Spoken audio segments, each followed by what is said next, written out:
బాలికల హాస్టల్లో నీటి కొరత సంకల్పవారధి 2026 జూలై 12 అల్లాపూర్ గ్రామం, రాయకోడ్ మండలం, సంగారెడ్డి జిల్లా.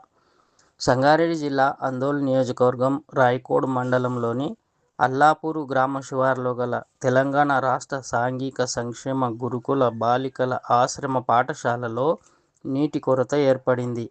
రెండో శనివారం సందర్భంగా పాఠశాల యాజమాన్యం తల్లిదండ్రులను పాఠశాలలోకి అనుమతించారు.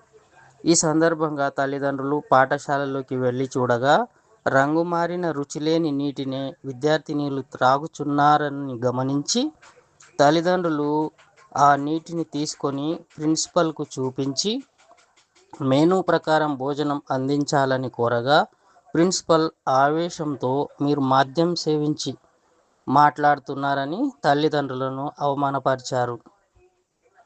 రాష్ట్ర ప్రభుత్వం హాస్టల్లోని విద్యార్థుల ఆహార పట్టికలో ఎన్నో మార్పులు చేసి డబ్బులు హెచ్చించినప్పటికీ ఈ హాస్టల్లో త్రాగునీటిని అందించడంలో అధికారులు విఫలమయ్యారని వారు తెలిపారు.